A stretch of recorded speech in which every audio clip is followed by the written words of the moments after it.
Hello, it's Rana, and here is another grammar lesson with English with Rana.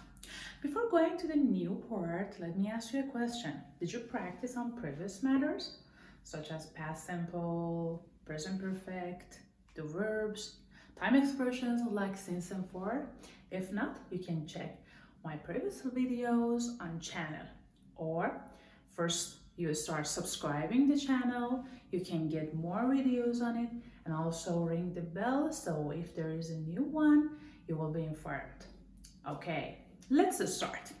We have another grammar lesson which is really confusing for some students because they don't know the reason of making it and sometimes they don't know where to make or use it. Let's start with some little examples and go forward. Conditionals. If clauses. We've heard about this like if clauses, if conditionals, or conditional sentences. Here we have some forms of it, but we use them in different parts, or like we can say that it is about the conditionals, of course, it's about two sentences which are matched together. One of them is the main sentence, the second one is the following sentence that comes and shows the result.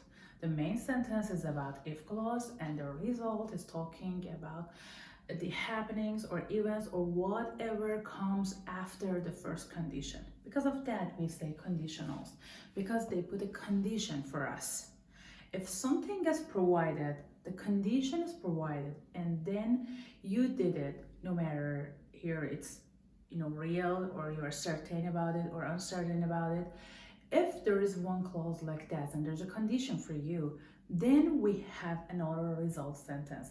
After this situation, what happens? This is the conditional. We have four forms of them: zero conditional, first conditionals, second, and third. Each one have different formula for writing, and the tense that is used in each part is different from the other. Let's talk little by little about each one and then continue with making more sentences about each conditionals. Here we will talk about, in this video part 1, we will talk about zero conditional and also first one. Two parts. Okay. Now let's start with first form of conditionals that we call it zero conditional. We have here a formula shape one. It is written if plus present simple, comma, and then present simple. Both verb forms are present simple. Why do we use this? Why do we use present simple? As you remember, in present simple video, we talked about the application or the places that we can apply present simple for facts, truth, like everyday life, routines, things like that. Here we have something the same. We use conditionals zero form for facts, rules, instructions, truth. Something is true, and the truths that are always real and happen in the world. So we use zero conditional to talk about them. About facts during the day, we have some facts here. Like if you freeze water, it turns to ice. It's a fact, everyone knows it. Whoever goes to school and starts having some science lessons, really basic forms of science lessons, knows that if you freeze water, it turns to ice. And if you heat water, if you heat ice, it turns to water. If you heat water, it turns to steam or evaporates. Here are the facts or rules.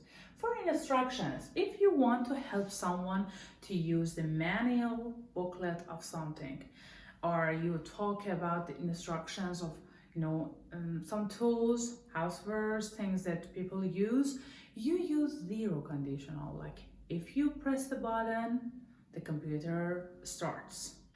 We have other forms of this fact, like we can say the sentence in another way, like If you heat ice, it turns to water, or it turns to liquid form of water. If you freeze the water, it turns to ice. It means that if this happens, if this condition, the situation that is here, if this happens, so we have this as the result. It turns to ice. The result of freezing water is changing water to ice. This is the result. We have the conditional like this. If with present simple, saying facts, rules, instructions. We talk about things that are real in the world, everywhere in the world. Let's see some more examples. If you sweat too much, you dehydrate. You lose your the body in your water. You lose it. You feel dehydrated. It's a kind of sickness. If you sweat too much, you dehydrate. So the condition for dehydration is sweating too much. This is what must happen. Next, if you make too much noise, the baby wakes up. If you make too much noise, the baby wakes up. Babies waking up is a kind of result for making too much noise. Here we use these sentences or the situations to talk about other circumstances, situations, rules, facts, truths, instructions, whatever is around us to talk about it. We can use when sometimes instead of if, but there's a little difference in meaning, of course, and also in comprehension. When we use if, it means that I'm not sure that much. It shows the uncertainty. When I'm not that much sure, I use if. But if you are sure about the result, in 100%, okay, the situation happens and also the result is the same. So when you are sure about it, you use when. So the little difference between if and when is that when we use when, it means that I am sure about the condition and also about the result. But for if, there's uncertainty. Somehow we're not sure about something that's going to happen.